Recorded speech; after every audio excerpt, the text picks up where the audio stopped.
High everyone, welcome back to my YouTube channel. आज आपण Angular series मध्ये next video बघणार आहोत. That will be our fourth video. आणि तुम्ही ते बघू शकता नोटपॅड वर कुठले कंटेंट आहे. व्हिडिओ आहे आपला डेटा बाइंडिंग.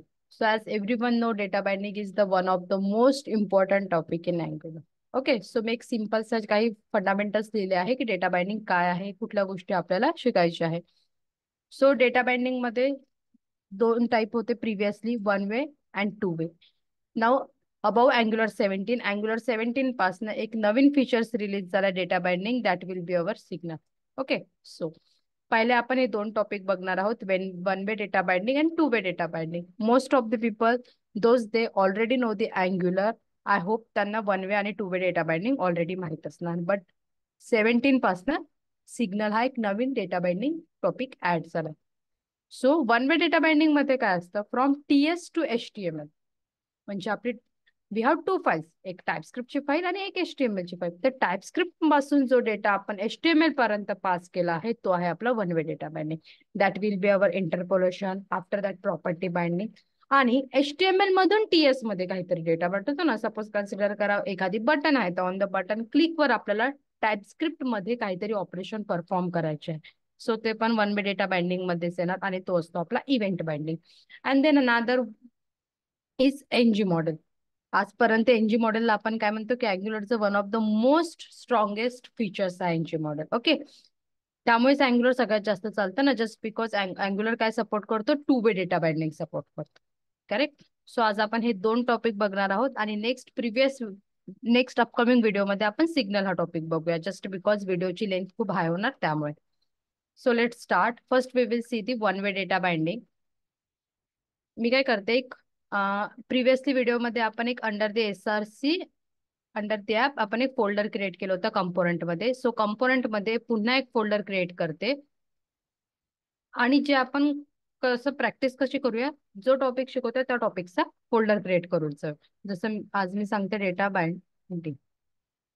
डेटा बाइंडिंग नावाचं एक आपण नवीन कंपोनंट क्रिएट करून घेऊया. आता इथे तुम्ही बघू शकता डेटा डी स्मॉल दिला होता मी, म्हणून डी बरोबर घेतलं. जसं बी कॅपिटल दिलं त्याने हायफन घेतलं. दोन म्हणजे एक starting with small letter, then मग मधात मी एक कॅपिटल लेटर घेतला, तर त्याने इन्स्टेड ऑफ कॅपिटल लेटर त्या लेटरला स्मॉल कन्वर्ट केलं आणि हायफन दिलं. Got it. आणि जसं मी तुम्हाला लास्ट व्हिडिओ जेव्हा कंपोनंट आपण शिकलो त्यामध्ये सांगितलं होतं की चारच फाईल क्रिएट होतात. पहिले कसं व्हायचं, आपल्या चार फाईल क्रिएट होऊन एक फाईल अपडेट व्हायची, that will be our app module dot TS. Now Angular 17 पासून तसं काही होत नाही. फक्त आपल्या नॉर्मली प्लेन चार फाईल क्रिएट होतात. सो डेटा बाइंडिंग मध्ये जाऊया आणि ह्या डेटा बाइंडिंगचं युनिक नेम काय असतं, त्याचं सिलेक्टर. जस्ट आता आपला राउटिंग हा पार्ट व्हायचा आहे, त्यामुळे मी काय करते, डेटा बाइंडिंग या सिलेक्टरला कॉपी करते आणि इथे पेस्ट करून देते. सो या दोघांना मी रिमूव्ह करून देते. प्रोजेक्ट माझा ऑलरेडी रन होता. आता इथे काय करावं लागतं, प्रिव्हियस व्हिडिओमध्ये तुम्हाला लक्षात असेल की आता हे कंपोनंट कसं आपण प्रिव्हियसली कसं व्हायचं की ऍप मॉड्यूल डॉट टीएस मध्ये त्याच्या डिक्लेरेशन सेक्शन मध्ये कंपोनंट ऑटोमॅटिकली लोड व्हायचं, इम्पोर्ट होऊन जायचं. आता तसं होतं का, नाही. सो इथे आपल्याला एक इंडिव्हिज्युअली कंपोनंट ऍड करावं लागतं. सो डेटा बाइंडिंग कंपोनंट झाला, एरर चालला गेला आपला. So data binding works. कुठे इनिशियली लोड केलाय आपण, app dot component dot HTML मध्ये. इथे काही राउटिंग पार्ट दिसतंय का तुम्हाला, नाही. सिम्पल इथेच आपण लोड केलाय. सो आता बुटस्ट्रॅप कसं इन्स्टॉल करायचं ते मी सध्या तरी सांगितलं नाहीये तुम्हाला. सो आपण अनादर वे इझी टेक्निक पण आहे ज्याने आपण बुटस्ट्रॅप यूज करू शकतो. Just go to the Bootstrap tutorial. Otherwise तुमच्याजवळ बुटस्ट्रॅपची हे लिंक असेल, so just we have to copy this link. आणि आपल्या अँग्युलरच्या प्रोजेक्टमध्ये सध्या तरी एकच HTML ची फाईल आहे ज्यामध्ये ते कंटेंट करते head, body as well as HTML section. So that will be our index.html. अख्ख्या अँग्युलर प्रोजेक्टमध्ये बघा अशी एकच फाईल असेल ज्यात पूर्ण HTML5 किंवा HTMLचं प्रॉपर स्ट्रक्चर दिसते. This is nothing but there index.html file. Correct. If you are seeing app.component.html, otherwise data binding dot component dot HTML असं काही दिसतंय का फाईल, आपल्याला नाही दिसतंय. त्यामुळे आपण ज्या पण गोष्टी असतात ज्या आपल्याला हार्डकोड करायच्या आहे, सो आपण इथे करूया. नॉर्मली आपण लिंक्स वगैरे कशात टाकतो, under the head tag. So मी सध्या बुटस्ट्रॅप मेन डॉट CSS आणि बुटस्ट्रॅप ची स्क्रिप्ट ह्या दोन्ही गोष्टी इथे टाकून देते. त्यामुळे हा काय करणार, आपल्याला बुटस्ट्रॅप अलाउ करतील यूज करायला. सो नाव जस्ट एक डिव घेऊया ठीक आहे, एक क्लास घेऊया आणि इथे आपलं जे गोष्टी लिहायच्या ते लिहू. सगळ्यात पहिले आपण go to the data binding component dot TS. आता data binding, so obviously data binding वर्डच असं तुम्हाला सांगतोय की डेटा बाइंडिंग म्हणजे याचे सगळ्यात पहिले आपल्याला डेटा टाइप्स अंडरस्टँड करावं लागेल की अँग्युलर मध्ये कुठले डेटा टाइप्स आपल्याला अलाउ केलेले आहेत. So first one be our data type will be string, after that number, then boolean. हे तीन one of the most important data type आहे ऑब्व्हियसली इव्हन डेटा. सो हे फोर डेटा टाइप आहे आपल्याकडे सध्या तरी.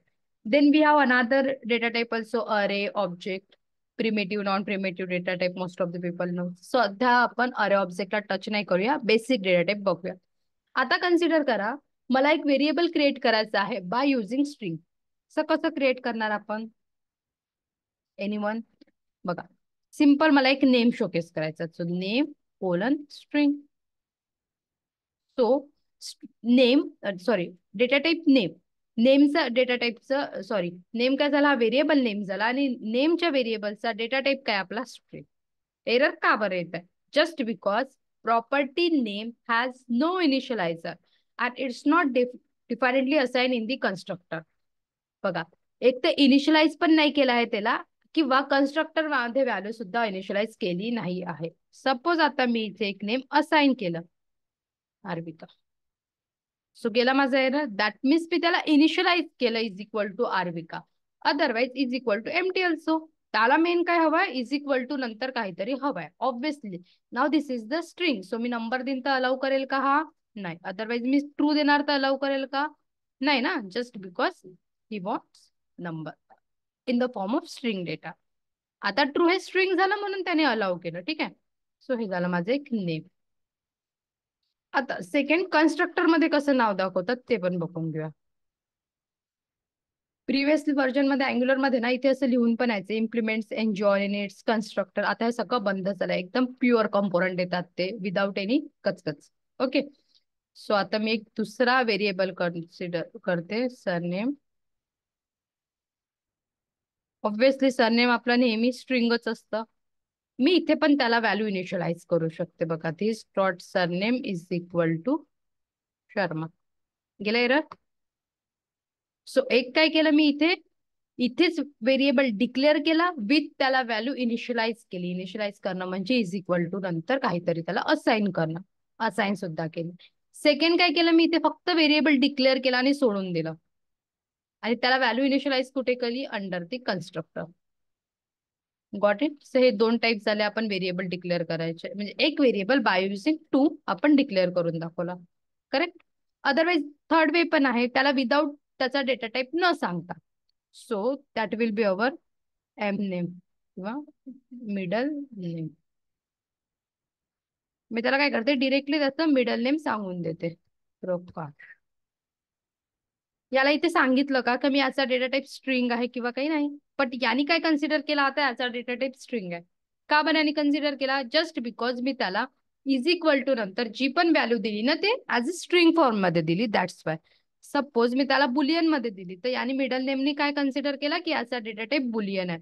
कन्सिडर करा, मी याला एखादा नंबर दिला, 33 is nothing but the number. So 33 assign केलं कशाला? मिडल नेमला. या व्हेरिएबलनी काय कन्सिडर केलं त्याला की त्याचा डेटा टाइप नंबर. हा कसा यांनी आयडेंटिफाय केलं? इज इक्वल टू नंतर तुम्ही जे पण गोष्ट द्या, लाईक स्ट्रिंग द्या, नंबर द्या, बुलियन द्या, डेट द्या, काहीही द्या, इज इक्वल टू नंतर, सो तो कन्सिडर करतो की त्याचा डेटा टाइप तो आहे. So this is the three ways two variable declare करायचं असेल तर. एक व्हेरिएबल विथ इनिशियलायझर, देन एक simple variable, and third well without त्याचा डेटा टाइप न सांगता त्याला व्हॅल्यू इनिशियलाइज करून द्यायची. हे झाला आपला first type, that will be our string. Then another one is number. Consider करा रोल नंबर. व्हेरिएबल कसा डिक्लेअर करतो आपण? मेक शुअर की ऑलवेज जो आपण व्हेरिएबल घेतो ना, तर पहिला वर्ड त्याचा नेहमी स्मॉल असायला पाहिजे. आता roll number it's a combination of two number, sorry two words. First one is the roll and second one is the number. So मी काय केला, जो पहिला वर्ड होता रोल त्याचा आर स्मॉल घेतला आणि सेकंड वर्ड काय आपला नंबर, सो नंबरचा एन कॅपिटल घेतला. ठीक आहे, सो रोल नंबर आहे माझा 10. आता यांनी कन्सिडर केलं असेल रोल नंबरने की याचा डेटा टाइप नंबर आहे. अगेन मोबाईल नंबर, अगेन हे दोन वर्ड आहे, करेक्ट? मोबाईल नंबर देते मी, याला डेटा टाईप देऊन देते की याचा डेटा टाईप काय आहे, नंबर. आणि हा काय आपला नंबर. सो एरर दिला काय नाही. जस्ट मी याला स्ट्रिंग मध्ये पुट केलं तर हा काय देणार, एरर. बघा, स्ट्रिंग मध्ये पुट करणं म्हणजे काय, इज इक्वल टू नंतर तुम्ही डबल कोट्स मध्ये लिहिलं तरीही चालेल किंवा सिंगल कोट्स मध्ये लिहिलं तरीही चालेल. Doesn't matter. आता मी सिंगल कोट्सची प्रॅक्टिस असल्यामुळे मला मी सिंगल कोट्स प्रिपेअर करते, बट सिंगल कोट्स पण लिहिलं तरी तो फॉर्म ऑफ स्ट्रिंगच आहे आणि डबल कोट्स लिहिलं तरी तो फॉर्म ऑफ स्ट्रिंगच आहे. Got it. सो हे माझे व्हेरिएबल झालं. अगेन मी इथे पण करू शकते, कन्स्ट्रक्टर मध्ये पण याला इनिशियलाइज करू शकते. Correct. Plot number, plot number, it will be our number. So this dot my, I hope everyone knows की अँग्युलर मध्ये जे पण आपण व्हेरिएबल वगैरे उचलतो तो कशाने उचलतो, युझिंग दिस डॉट करून. ठीक आहे. So plot number is 88. हा झाला माझा second one, is that will be our number. Then another one is boolean. Make sure. आता बुलियन म्हणजे काय, बुलियन म्हणजे आपले दोनच गोष्टी असते, एक तर ट्रू, अदरवाइज फॉल्स. ट्रू आणि फॉल्स मध्ये काही त्याच्या व्यतिरिक्त काही असतं का, नाही. म्हणजे 0 किंवा 1, बायनरी, बायनरी डिजिट्स. 0 अदरवाइज 1, 0 और 1 व्यतिरिक्त काहीही नाही, ट्रू किंवा फॉल्स व्यतिरिक्त अदर काहीही नाही. सो बुलियन एकतर हे नाहीतर ते. सो मेक शुअर की जेव्हा तुम्ही कधी पण बुलियन व्हेरिएबल डिक्लेअर करता ना, तर इज पासून स्टार्ट करायचं. Like is Indian. एकतर हा व्यक्ती इंडियन असू शकते किंवा नाही. मी इंडियन आहे किंवा नाहीये, माझी दोनच कंडिशन आहे, प्रोबॅबिलिटी माझी दोनच आहे. That's why I am showcasing here is, starting with is. Okay. So त्याला डेटा टाईप देऊन देऊ boolean true. That means I am an Indian. Correct. Otherwise आपण काय देऊ शकते, इज सिटी. आता with is city is equal to Mumbai. एकतर माझी सिटी मुंबई असेल किंवा नसेल. आता बघा, मी मुंबई कशात केलं होतं, स्ट्रिंग मध्ये. तर आता हा वर्ड करेल का आपला, नाही. तिथे एकतर ट्रू द्यावं लागेल किंवा फॉल्सच द्यावं लागेल. हिची सिटी मुंबई असेल किंवा नसणार. ओके. सो हे नथिंग बट झालं आपलं बुलियन. असं पण न करता मी इथे पण आपण त्याला directly is equal to false देऊ शकतो. Got it. सो हा झाला आपला how to declare variable by using boolean. Then आहे date. Today's date is equal to new date. Obviously JavaScript मध्ये पण आपण करंट डेट घ्यायची असेल, डेट पिक करायची असेल, ते इज इक्वल टू न्यू डेटने देतो. करेक्ट. सो आणि काय घेतला, असा डेटा टाईप डेट घेतला. हे झालं डेट कशी डिक्लेअर करायची ते. आणि अँग्युलर मध्ये पुन्हा एक डेटा टाईप असतो, that will be our any. Any म्हणजे ज्याला काही डेटा टाईप नाहीये. Doesn't matter. एक व्हेरिएबल डिक्लेअर केला मी, त्याला नेम मध्ये पण सॉरी कुठलं पण डेटा टाईप देऊ शकते, या चौघांपैकी काही पण. तो म्हणजे एनी. ऑब्जेक्ट पण असू शकते, तो अरे पण असू शकते, स्ट्रिंग पण असू शकते, नंबर, बुलियन, डेट काहीही असू शकतो. त्याचं नेम असते एनी. सो आपण एनी जसं जसं पुढे जाऊ ना, तसं तसं मी सांगेल तुम्हाला. फक्त आता एनी आहे हे लक्षात ठेवून द्या. ओके. सो हे झाले आपले डेटा टाईप किंवा व्हेरिएबल डिक्लेअर कसं करायचं, हा कॉन्सेप्ट झाला. Now how to use this variable in our HTML file. Like first we will see our property binding. One way data binding मध्ये जे आपला डेटा बाइंडिंग होतं, इंटरपोलेशन, प्रॉपर्टी बाइंडिंग, ते बघूया. एक काम करू, सगळ्यात पहिले आपले इंटरपोलेशन बघूया. सो H6 घेते मी इथे, इंटर. ओके. देन एक घेते मी इथे पी टॅग. सो इथे घेते माय नेम इज कोलन. जितकं डेकोरेट करायचं आहे तितकं आपण त्याला डेकोरेट करू शकतो. आता माझं नाव काय आहे ते मी इथे शोकेस करते. कशात केलं, अँग्युलर मध्ये इंटरपोलेशन बाय युझिंग डबल ने चालतं. रिॲक्ट मध्ये ज्यांना रिॲक्ट माहिती आहे त्यांना माहित असेल की सिंगलने घेतो आपण इंटरपोलेशन, बट अँग्युलर मध्ये डबलने घेतात. Okay. So my name is, आता इथे एक मी ऑलरेडी व्हेरिएबल डिक्लेअर केलं होतं नेम. सो आता मला हा name variable as it is इथे शोकेस करायचा आहे. सो मी काय केलं, शोकेस केला. So my name is Arpika. Got it.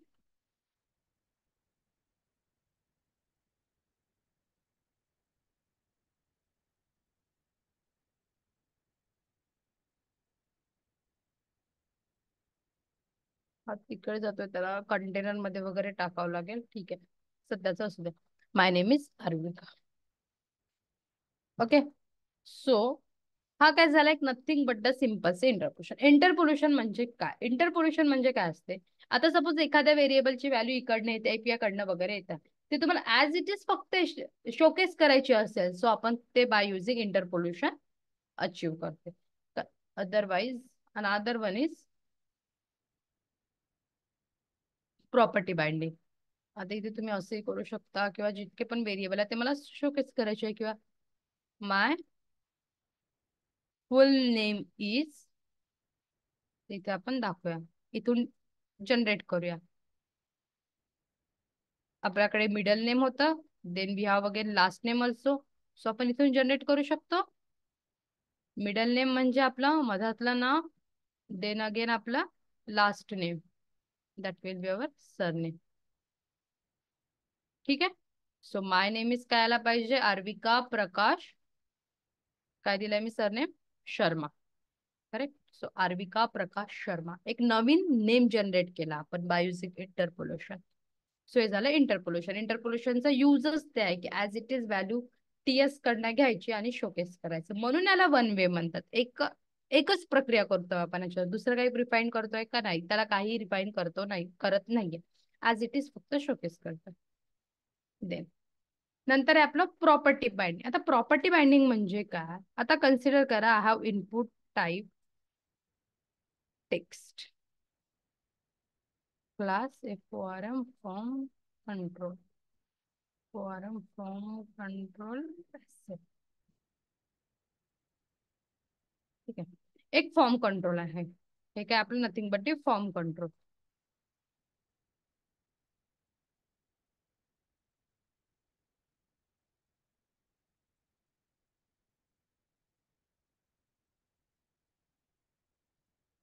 6 7 8 एका बाजूला एक प्रॉपर दिसायला पाहिजे, म्हणून मी तसं केलं. इंटरपोलेशन हे काय झालं? Input type text. आता मला माहितच नाहीये की याचे इनपुट काय, सॉरी याचा टाईप काय असतात. Sometime it will be text, sometime it will be radio button, check box, anything. So in that case what we will do, आपण याला सिम्पली काय करू? डायनामिक करू. सो कसं करायचं ते? बाय युझिंग इनपुट टाईपला property binding. Property binding always denoted by square bracket, interpolation always denoted by double bracket. Got it? So property binding कशाला पण प्रॉपर्टी बाइंडिंग करायचं असेल ना, सिम्पल आपल्याला टाईपला असं द्यावं लागतंय. आता कन्सिडर करा, आपण जे नाव दिलं आहे ना, हे नाही फर्स्ट नेम, तर मला फर्स्ट नेम नाही का टेक्स्ट बॉक्सला शोकेस करायचं. तसं कसं करते मी? या नेमलाच कॉपी करते. तुम्हाला माहिती व्हॅल्यू, आता मी इथे व्हॅल्यू दिली सपोज आर्विका, किंवा दुसरी काही देते, मृदू. ठीक आहे. आता हे नेम मला या टेक्स्ट बॉक्सला शोकेस करायचं आहे, तर मी काय केलं? व्हॅल्यू मध्ये दिली, आणि व्हॅल्यू मध्ये जी पण व्हॅल्यू दिली मी ते प्रिपेंड करून आली. बट आता हे मृदुंग कसं दिलं? मी इथे हार्ड माझ्या मताने दिलं. सपोज मला एपीआय कडनं किंवा माझ्या टीएस कडनं यायची असेल, तर मी काय करेन? याला व्हॅल्यूला प्रॉपर्टी बाइंडिंग करेन. सो याने कन्सिडर काय केलं? लिसन केअरफुली. ओके, 2 मिनिटं फक्त. व्हॅल्यूला जर मी स्क्वेअर ब्रॅकेट मध्ये कन्सिडर केलं, तर याला इथे काय पाहिजे? व्हेरिएबल हवा, जो व्हेरिएबल आपल्या डॉट टीएस फाईल मध्ये प्रेझेंट आहे. आता मला सांगा, मृदुंग आपण एक हार्डकोड नाम दिलं होतं, हे नाव आपल्या टीएस फाईल मध्ये कुठेतरी अवेलेबल आहे का? नाही. दॅट्स वाय यांनी मला एरर दिला. एरर काय ते बघूया, की property Mridang does not exist on a type data binding component. Are you getting? की डेटा बाइंडिंग कंपोनेंट मध्ये मृदुंग हा व्हेरिएबल अवेलेबलच नाही. So obviously it will be give the error. Correct. Suppose मग याला मला स्ट्रिंग मध्ये दाखवायचं असेल, तर मग मी पुन्हा याला सिंगल कोट्स मध्ये दाखवलं. सो याने कन्सिडर काय केलं, की प्रॉपर्टी बाइंडिंग आहे, ओके फाईन, बट हा काय करतो? एक नंबर सुद्धा, सॉरी याला स्ट्रिंग सुद्धा भेटली आहे. ठीक आहे, हा थोडा अडव्हान्स कॉन्सेप्ट आहे, बट आता जस्ट मला लक्षात आलं की सांगायला हवं, म्हणून मी सांगितलं. नाही समजलं असेल तर ठीक आहे, नेक्स्ट व्हिडिओमध्ये आपण कव्हर, सिनारिओ जर तसा आला तर आपण कव्हर करूया. किंवा नाव आता कन्सिडर करा, मग प्रॉपर्टी बाइंडिंगला काय हवं असतं? प्रॉपर्टी बाइंडिंगला हवं असतं variable. Now we have one variable as a name, so मी इथे व्हेरिएबल देऊन देते. So now it will be run. Correct. पहिल्या ह्याच्यात मृदुंग आलं, दुसऱ्या ह्याच्यात आर्विका आलं. मृदुंग काय होते? एक स्ट्रिंग होती जी आपण हार्डकोड एचटीएमएल मध्ये केली, आणि आर्विका विल बी अवर व्हेरिएबल जे आपण डॉट टीएस फाईल मधनं आणलं. करेक्ट.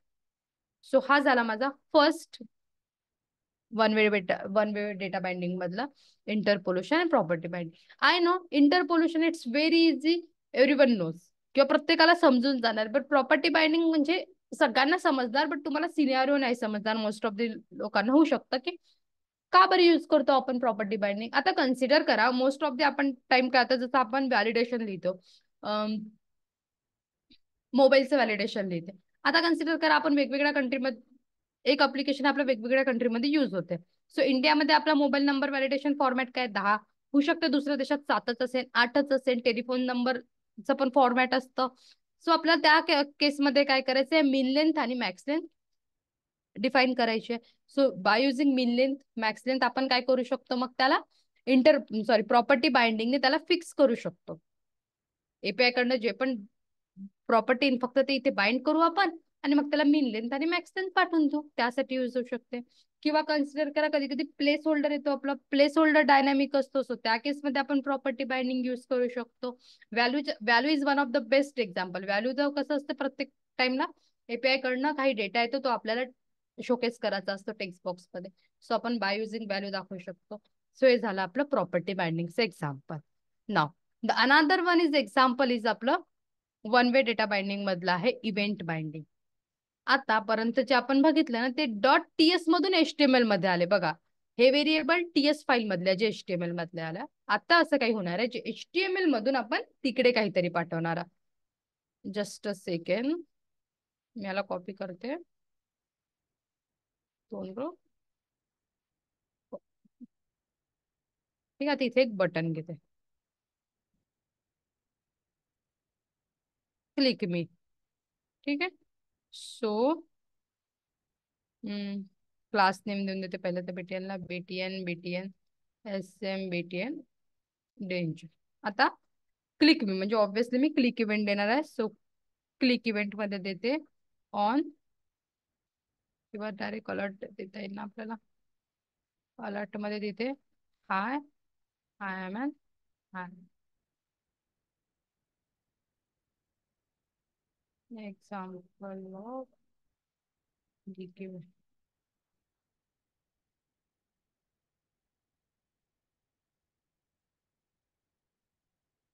असं पण लिहू शकते डिरेक्टली आपण.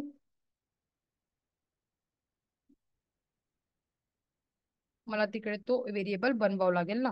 सो मी ते अलर्ट नाही करत, कारण की अलर्ट न देता काही पण देऊ शकतो. मला ऑन अलर्ट घेते वाटल्यास. तो आता मला ऑन अलर्ट काय करायला लागेल, इथे आपल्याला बनवावं लागेल. ऑन अलर्ट व्हेरिएबल हा आपल्याला तिथे बनवावं लागेल. सो ऑन अलर्ट, आता तुम्ही बघू शकता ऑन अलर्ट हा जो व्हेरिएबल आहे, हा काय करतोय, काहीतरी इथूनच पास करतोय. सो मला इथे एक डेटा म्हणून घेऊन घेते. याचा डेटा टाईप काय रे, स्ट्रिंग. आपण इकडून काय पास करतो आहे, this is nothing but this string. कारण कशात आहे, आपला स्ट्रिंगच्या सिम्बल मध्ये आहे ना. सो इथून एक स्ट्रिंग मिळते. आता हा डेटा जो येते मला ऍज इट इज अलर्ट मध्ये शोकेस करायचा आहे. सो हा झाला माझा एक अलर्ट. म्हणजे बघा, जस्ट क्लिक मी वर क्लिक केला, आपला एक इव्हेंट कॉल झाला. हा हे जो एक्झाम्पल येत आहे किंवा हे जे नाव येत आहे, कुठून येत आहे, माझं HTML मधून येते. आणि मी हे कशात शोकेस करते, ऑन क्लिक वर बस TS फाईल मध्ये शोकेस केलं. करेक्ट. सो हे झालं आपलं एक one of the best example of event binding. मग इव्हेंट मध्ये आपल्या येतात click event, blur event, change event. Event there are so many types of event. किंवा आता मला कन्सिडर करा, थांबा मी इव्हेंटचं पुन्हा एक्झाम्पल घेते टू वे डेटा बाइंडिंग मध्ये. H1 to way data binding. To way data binding सांगते आणि त्यानंतर मग मी तुम्हाला यूज काय ते सांगते. ठीक आहे. टू वे डेटा बाइंडिंग म्हणजे बघा, input type text, class name FORM form,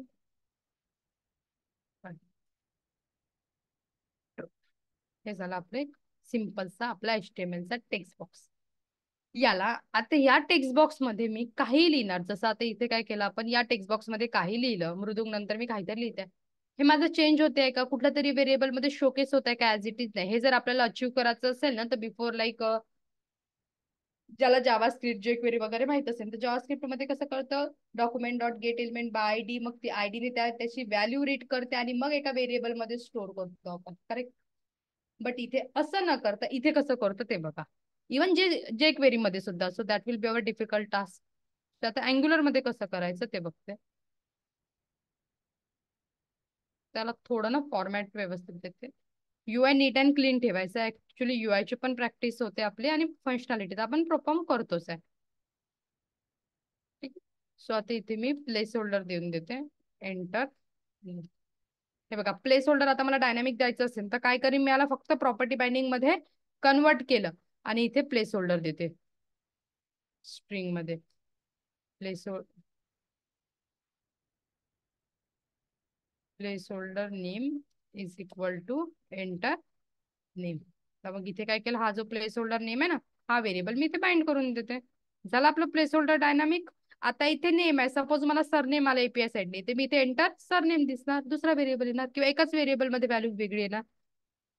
correct. हे झालं आपलं म्हणजे प्लेस होल्डरला पण आपण प्रॉपर्टी बाइंडिंग मध्ये कन्वर्ट करून दाखवलं मी तुम्हाला इथे.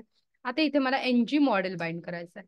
एनजी मॉडेल काय करतं, टू वे डेटा बाइंडिंग मध्ये सपोर्ट करतं. म्हणजे जसं मी HTML टेक्स्ट बॉक्स मध्ये काही लिहिलं, ती व्हॅल्यू मला फ्रॅक्शन ऑफ सेकंड मध्ये ज्या व्हेरिएबल मध्ये मी स्टोअर करते त्या व्हेरिएबल मध्ये दिसून जाणार. सो मेक शुअर ऑलवेज की जेव्हा पण आपण इनपुटला, किंवा मी दाखवते तुम्हाला कसं लिहायचं, मग एरर येणार तर आपल्याला लक्षात येणार की काय चुकतंय आपलं. NG model is equal to my full name. आता माय फुल नेमचा व्हेरिएबल आहे हा, मला इथे ऑलरेडी बनवावं लागेल. So my full name is string and value will be our empty. Okay. So but तरी एरर देतोय का, बरं एरर देतोय ते बघा. Can't bind NG model since it is unknown property of input. आतापर्यंत बिफोर द अँग्युलर तुम्ही कुठे एनजी मॉडेल हा शब्द तरी ऐकला आहे का? ऑब्विसली शब्द ऐकला असेल, पण बिफोर अँग्युलर कुठे इम्प्लिमेंट केलाय का, दिसलाय का तुम्हाला? नाही. दॅट मीन्स एनजी मॉडेल हा कॉन्सेप्ट अँग्युलरचा आहे. हे प्लेन HTML होतं आतापर्यंत आपलं, करेक्ट. हे नथिंग बट HTML आहे. सो त्यासाठी आपल्याला एनजी मॉडेल यूज करायचं असेल ना, तर आपल्याला सगळ्यात पहिले फॉर्म्स मॉड्यूलला इम्पोर्ट करावं लागतं. प्रिव्हियसली आपण कसं करायचं, before Angular 17 we have our app module dot TS. App module dot TS मध्ये इम्पोर्टचं सेक्शन मध्ये मी डिरेक्टली फॉर्म्स मॉड्यूलला इम्पोर्ट करून द्यायची. आता तसं काही राहिलं का आपल्याकडे? नाही. आपल्याकडे सेपरेट इम्पोर्ट्स आहे, आपण सेपरेटली इम्पोर्ट करतो. सो आता माझ्याकडे डेटा बाइंडिंगचे इम्पोर्ट सेक्शन होतं under the component decorator, so मी त्यामध्ये इम्पोर्ट करून देऊ. आलं आपलं जे पण होतं प्रॉपर वर्क झाला. आता बस मी माय नेमला खाली प्रिंट करते अंडर दी H6 दाखवते. सॉरी, H6 हा झाला आपला माय फुल नेम. आता इथे मी जे पण व्हेरिएबल प्रिंट करेल इथे दाखवते. नेम इज, जस्ट बिकॉज आपल्याला आयडेंटिफाय व्हायला पाहिजे म्हणून बघा, नेम इजच्या समोर मी इथे जे पण प्रिंट करेल ते दिसायला पाहिजे. सपोज मी इथे प्रिंट केला अंकिता, आला आपली व्हॅल्यू. मी ते काहीही प्रिंट करते, doesn't matter. As it is value मला या व्हेरिएबल मध्ये शोकेस पाहिजे. इथे व्हायचं का असं नाही. मृदुंग नंतर सपोज बघा, आता इथे आपण हे आर्विका, करेक्ट. हेच आर्विका इथे दिले, आपण आर्विका समोर काही प्रिंट करतो आहे, प्रिंट होतोय का? नाही. आणि सपोज इथे वाटल्यास मी एनजी मॉडेल हे ना घेता नेम घेते, तर बघा एनजी मॉडेलला नेम बाइंड केला. तर आता काय होतं, जस्ट सी अ मॅजिक. बघा आर्विका ऑलरेडी बाय डिफॉल्ट नेम होता आपलं म्हणून आर्विका आली. इथे नेम नाही येणार का बरं, इथे दुसरा व्हेरिएबल बाइंड आहे. कुठला? माय फुल नेम इज, आपण इथे बाइंड केलाय name, that will be our Arvika. So इथे जे आहे ना पी टॅग, लिसन केअरफुली, तिथे चेंज होणार आर्विका. हे बघा होत आहे चेंज. इव्हन या टेक्स्ट बॉक्स मध्ये पण सुद्धा व्हॅल्यू चेंज होत आहे, इथे पण चेंज होत आहे. जिथे जिथे मी एफ नेम म्हणजे फर्स्ट नेम व्हेरिएबल यूज केला, तिथे तिथे सगळीकडे माझा व्हेरिएबल चेंज होत आहे. बघा मी पूर्ण रिमूव्ह केलं, गेला इथलं पण आर्विका गेलं, इव्हन इथलं सुद्धा Arvika. So this is nothing but our two way data binding मधलं NG model. As it is आपल्याला फ्रॅक्शन ऑफ सेकंड मध्ये आपला रिझल्ट देऊन दिला. Got it. I hope so की तुम्हाला वन वे डेटा बाइंडिंग आणि टू वे डेटा बाइंडिंग व्यवस्थित क्लिअर झालं असेल. सो याची प्रॅक्टिस करून ठेवा, ते युझिंग सिग्नल. सिग्नल काय आहे? Signal nothing but the new concept आहे जो अँग्युलर 17 मध्ये आलेला आहे. सो आपण तो नेक्स्ट अपकमिंग व्हिडिओ मध्ये बघूया. तोपर्यंत थँक्यू.